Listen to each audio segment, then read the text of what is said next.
Lump sum करने के लिए कौन सा स्मॉल कैप बेस्ट होगा, जानना चाहते हो तो इस वीडियो को ध्यान से और पूरा देखिए। क्यों? क्योंकि आधा अधूरा ज्ञान हमेशा खतरनाक होता है। इसीलिए पूरा देखिए, पूरा सीखिए, पूरा समझिए और पूरी डाउट क्लियर कर लीजिए। अगर आप लमसम करना चाहते हैं तो अपने आप से पूछिए कि आप कितने साल के लिए लमसम करना चाहते हैं। अगर आप 10 साल के लिए लमसम करना चाहते हैं तभी आपको स्मॉल कैप में लमसम करना चाहिए। क्यों? क्योंकि शॉर्ट टर्म के लिए स्मॉल कैप फंड नहीं होता है। चलिए, अगर आप 10 साल के लिए ही लमसम करना चाहते हैं तो आपके लिए कौन सा स्मॉल कैप बेस्ट होगा। अब देखो, दो तरीके के इन्वेस्टर होते हैं। कुछ इन्वेस्टर नए स्मॉल कैप फंड को पसंद करते हैं तो कुछ इन्वेस्टर पुराने स्मॉल कैप फंड को पसंद करते हैं।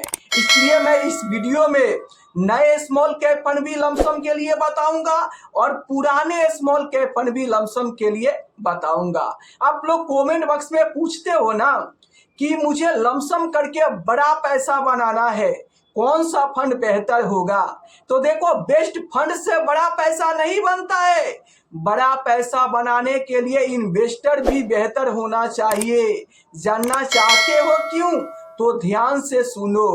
मान लो कि आप बेस्ट फंड लमसम के लिए चुन लिए, लेकिन अगर आप उस फंड में लंबे समय तक इन्वेस्टेड नहीं रहोगे, आप बार बार फंड टू फंड जंप करोगे तो बड़ा पैसा आप नहीं बना पाओगे। अगर आप बड़ा पैसा बनाना चाहते हो तो बेस्ट फंड चुनने के साथ साथ बेस्ट इन्वेस्टर भी होना चाहिए। जी हाँ, वैसा इन्वेस्टर होना चाहिए जो बेस्ट फंड चुनने के बाद कुंडली मारकर लंबे समय तक उस फंड में इन्वेस्टेड रहे। कब तक? जब तक उसका गोल पूरा ना हो जाए तब तक उसको उसी फंड में इन्वेस्टेड रहना चाहिए। चलिए, अब मैं आपको फाइनली बता दूं कि अगर आप नए स्मॉल कैप फंड में लमसम करना चाहते हो तो वो स्मॉल कैप फंड है। उस फंड का नाम बताने से पहले मैं आपको बता दूं कि किसी तरीके का कोई पेड प्रमोशन नहीं है। Motilal Oswal small cap fund है। इस फंड की अगर मैं रिटर्न की बात करूं तो 2 साल में 15% का रिटर्न, 1 साल में 25% का रिटर्न और 6 महीने में भी 25% का जबरदस्त रिटर्न दिया है। और लगातार 6 महीने, 1 साल, 2 साल में अपने कैटेगरी एवरेज रिटर्न से को बीट किया है और बेहतर रिटर्न बनाकर दे रहा है। अगर मैं इस फंड की पोर्टफोलियो की बात करूं तो आप देख सकते हो एसेट एलोकेशन इक्विटी में 97 पॉइंट का यहाँ पर इन्वेस्टमेंट है, 97%। वहीं पर यहाँ पर मार्केट कैप की बात करूं तो लार्ज कैप में 1.48% पैसा लगा हुआ है, मिड कैप में 8% पैसा लगा हुआ है और स्मॉल कैप की बात करूं तो 73% पैसा स्मॉल कैप में लगा हुआ है। अगर मैं इस फंड की नंबर ऑफ स्टॉक की बात करूं तो इसके पोर्टफोलियो में 63 स्टॉक है। चलिए, अगर मैं इस फंड की यूएम साइज की बात करूं तो 7,604 करोड़ का इसका यूएम साइज हो चुका है। एक्सपेंस रेशियो की बात करूं तो 0.82% है। रिस्क की बात करूं तो स्मॉल कैप कैटेगरी के फंड है तो ये फंड हाई रिस्क में आते हैं। आप ज्यादा रिस्क लेकर लंबे समय तक इन्वेस्टेड रह सकते हो, तभी आपको ऐसे फंड में इन्वेस्ट करना चाहिए। वरना ऐसे फंड की तगड़ा रिटर्न देखकर लालच में आकर और शॉर्ट टर्म में के लिए इन्वेस्ट करने के लिए आपको बचना चाहिए। चलिए, अगर आप पुराने स्मॉल कैप फंड में लमसम करना चाहते हैं तो आपके लिए कौन सा फंड बेस्ट होगा। तो यहाँ पर आप चाहो तो पुराने फंड अभी भी Nippon India small cap fund best है। यह फंड लंबे समय से बेहतर रिटर्न देकर अपने आप को बेहतर साबित किया है, लेकिन इस फंड में तो लमसम बंद है। आप कैसे करोगे? तो देखो, इस फंड में आप एसआईपी के जरिए, मान लो कि 1 लाख रुपया आपको लमसम करना है तो 1 लाख की एसआईपी कर दो, आपका इन्वेस्टमेंट हो जाएगा और अगले दिन उस एसआईपी को आप बंद कर देना। अब देखो Nippon India small cap fund क्यों बेस्ट हो सकता है, क्योंकि ये फंड लंबे समय से कंसिस्टेंसी बेहतर रिटर्न दे रहा है। इसका मतलब क्या है कि ये फंड हर साल आपको बेहतर रिटर्न देगा? नहीं, किसी साल अगर रिटर्न नहीं देता है तो अगले साल बेहतर रिटर्न देकर और वो अपने एवरेज रिटर्न को मेंटेन कर देता है। तो अगर आप नए फंड के साथ लमसम करना चाहते हो तो देखो यहाँ पर किसी तरीके का कोई पेड प्रमोशन नहीं है। आप चाहो तो Motilal Oswal small cap fund best हो सकता है, बंधन स्मॉल कैप फंड भी आपके लिए बेस्ट हो सकता है, क्वांट स्मॉल कैप फंड है, ये फंड भी आपके लिए बेस्ट हो सकता है। लेकिन याद रहे कि ये फंड ज़्यादा रिस्की है, गिरावट पे ज़्यादा गिरते हैं। लेकिन अगर आप लॉन्ग टर्म इन्वेस्टर हो और बाजार की उतार चढ़ाव को झेल सकते हो तो आप ऐसे स्मॉल कैप फंड के बारे में यहाँ पर रिसर्च कर सकते हो। अगर आप पुराने स्मॉल कैप फंड के साथ जाना चाहते हो तो Nippon India small cap fund है, एक्सिस स्मॉल कैप फंड है। ऐसे फंड में आपको इन्वेस्टमेंट करने के बारे में यहाँ पर सोचना चाहिए। ये वीडियो इस फंड में इन्वेस्टमेंट करने की सलाह नहीं देता है। क्यों?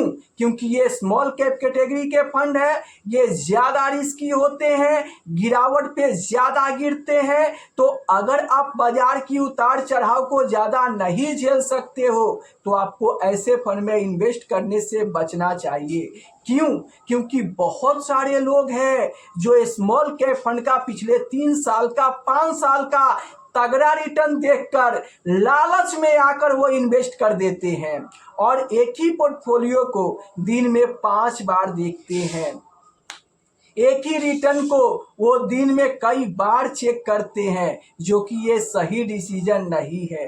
अगर आप लालच में आकर और यहाँ पर स्मॉल कैप में शॉर्ट टर्म के लिए इन्वेस्ट कर रहे हो तो रुको। क्यों? क्योंकि लालच में किया गया इन्वेस्टमेंट से आपको लॉस हो सकता है। क्यों? क्योंकि देखो यहाँ पर पास्ट का रिटर्न फ्यूचर की गारंटी नहीं होता है।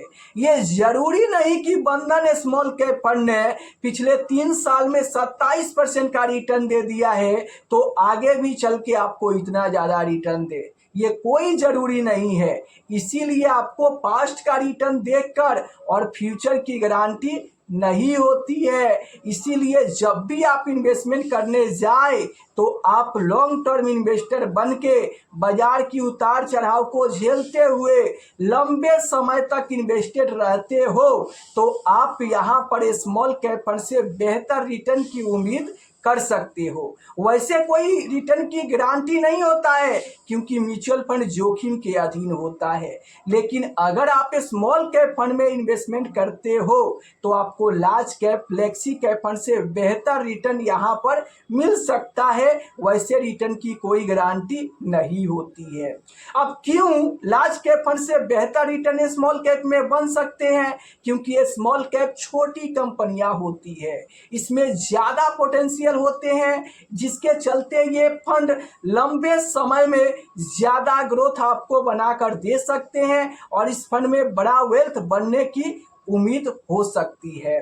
तो आप फाइनली बताइए कि किस स्मॉल कैप फंड में लमसम करते हैं। अगर आपके पास पहले से एक पोर्टफोलियो है और आपके पोर्टफोलियो में स्मॉल कैप फंड है तो आपको उसी स्मॉल कैप फंड में एसआईपी के साथ साथ लमसम करना चाहिए। आपको अलग से एसआईपी करने के लिए अलग स्मॉल कैप और लमसम करने के लिए अलग स्मॉल कैप फंड नहीं रखना चाहिए।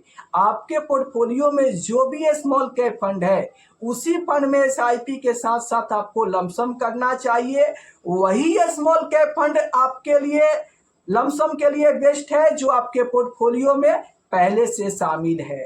तो आशा करता हूं कि क्लियर हो गया होगा। अगर कोई डाउट है तो आप नीचे कमेंट करके पूछ सकते हैं। मैं पूरा कोशिश करूंगा उसे वीडियो के माध्यम से आपको सही जानकारी देने के लिए। तो फिर देर किस बात की, फटाफट चैनल को सब्सक्राइब कीजिए और अपना सवाल कमेंट बॉक्स में लिखकर भेज दीजिए।